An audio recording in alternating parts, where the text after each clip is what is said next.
François Harvey résume tout ce débat. Frélisberg, aux confins des cantons de l'Est, compte à peine 1000 habitants. Ce village s'adosse presque à une montagne encore vierge, le mont Pinacle, haut de plus de 700 mètres. L'activité économique ici tourne autour des nombreux vergers qui occupent les vallons et autour aussi de la compagnie d'assurance Missisquoi et Rouville.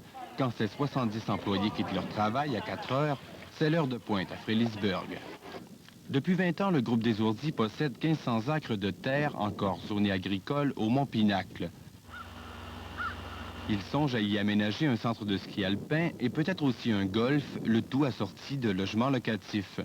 Un projet qui impliquerait des investissements pouvant atteindre quelques dizaines de millions de dollars. Desourdis, qui possède déjà la station de ski de Bromont, vient d'obtenir de la municipalité de Frélisberg et de la MRC que la vocation du mont Pinacle soit modifiée, de façon à y permettre la réalisation de ce projet. Un projet qui est cependant en train de diviser la population locale. On trouve que c'est une montagne qui doit être protégée, qu'elle ne doit pas tomber dans les mains d'un promoteur ou de tout groupe qui pourrait la développer dans son intérêt propre et non dans l'intérêt de la collectivité qui est ici installée depuis longtemps.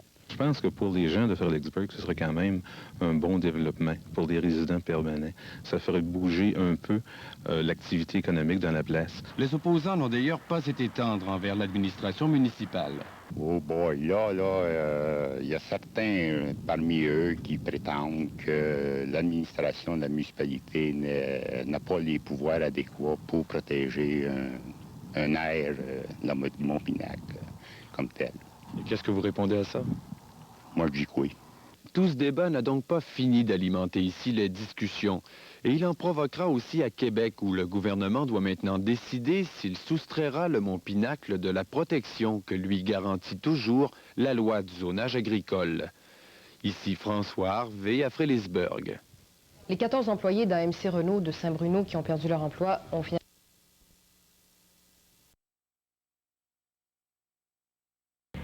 Pas toutes les semaines. Vidéo.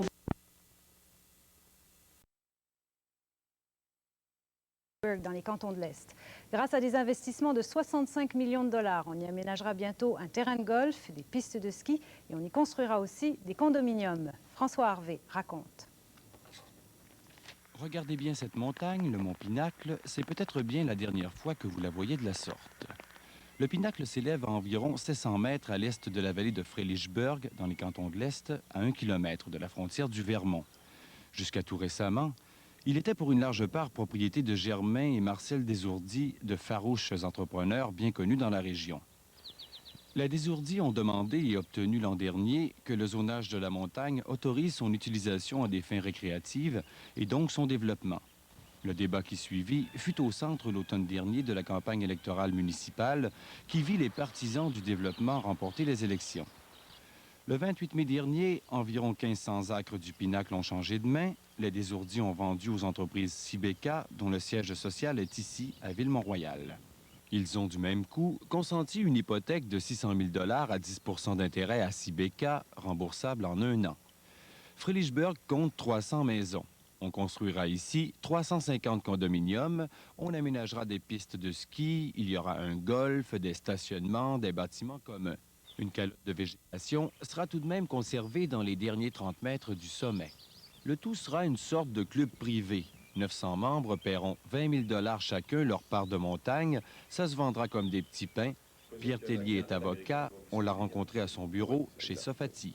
Nos études prévoient d'ailleurs qu'il y aura environ 100 et 150 membres qui viendraient du côté américain.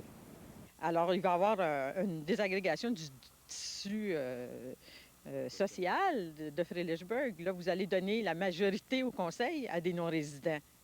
Les cantons de l'Est connaissent le développement. Nous voici au mont Sutton, nous voilà maintenant au lac Brome. Les travaux débuteront sans doute en décembre prochain. Une poignée d'agriculteurs s'inquiètent. Ils auraient souhaité conserver à la région sa vocation première. Parce que moi, je ne veux pas un jour être obligé de dire, appeler à la ville pour avoir un permis pour étendre du fumier de cochon. J'aimerais ça en étendre quand je n'ai besoin, parce que j'ai besoin de faire pousser mes champs.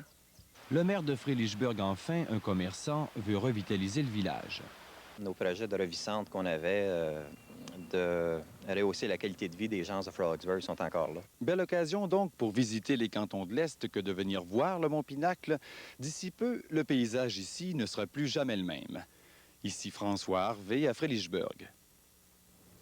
La ville va commencer à se vider à partir de ce soir. Martine, est-ce qu'on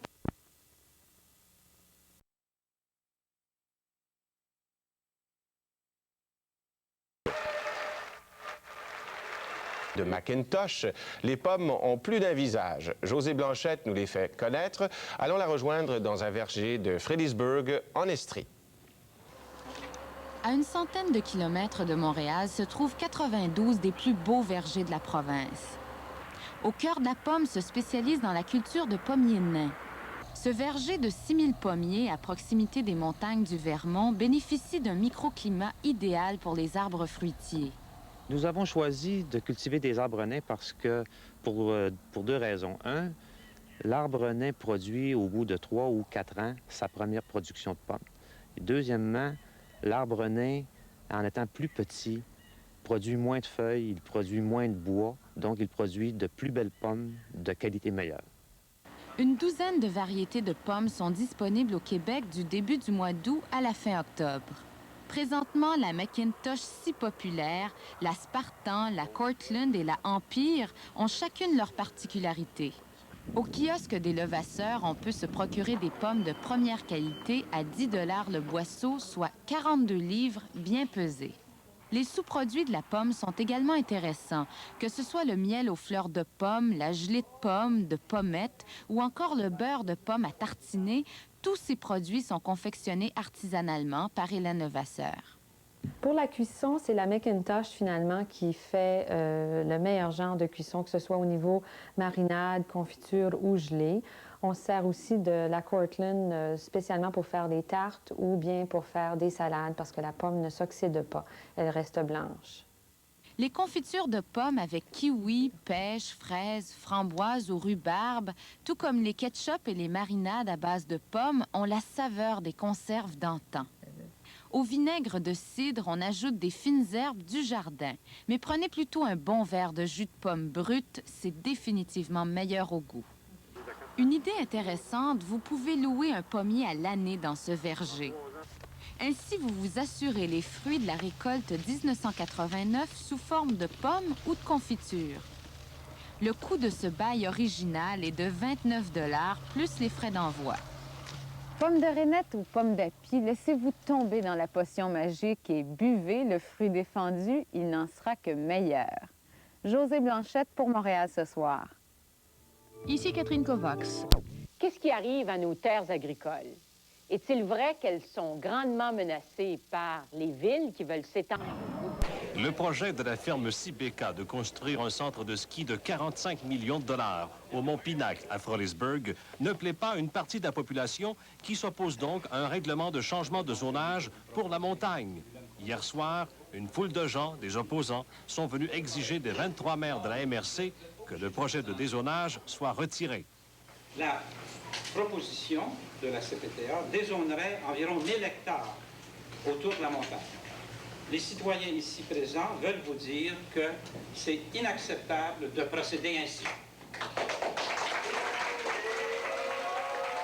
Malheureusement pour les contestataires, la majorité des maires, 17, ont refusé de retirer le projet qui continue donc à aller de l'avant, ce qui réjouit le promoteur Pierre Tellier. Celui-ci avait acheté le pinacle de la firme Desourdis pour la somme symbolique de 1 $ il y a quelques années. Effectivement, ce vote démontre qu'après 3 ans d'études, 3 ans de lobbying intense de la part des opposants au projet, effectivement, qui n'ont pas réussi, avec force arguments, force études et mémoire, à convaincre effectivement les autorités de changer la décision qu'ils avaient prise en 1987. Pour les opposants au projet de centre de ski, tout n'est pas perdu. Le 20 septembre, il y aura des auditions publiques et ils attendent également un verdict de la Cour supérieure qui pourrait invalider le projet d'aménagement. Guy Cardinal, à Sherbrooke. Et nous, on n'est pas satisfait, puis on n'y va pas. Une autre...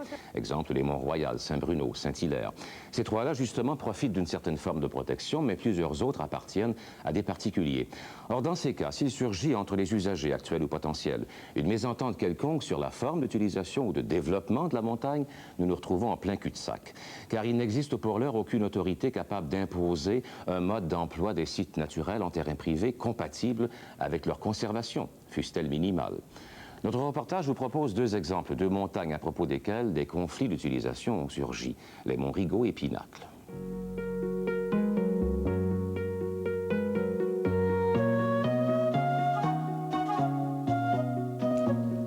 Le mont Rigaud, situé à quelques 60 km à l'ouest de Montréal, n'impressionne guère par sa taille.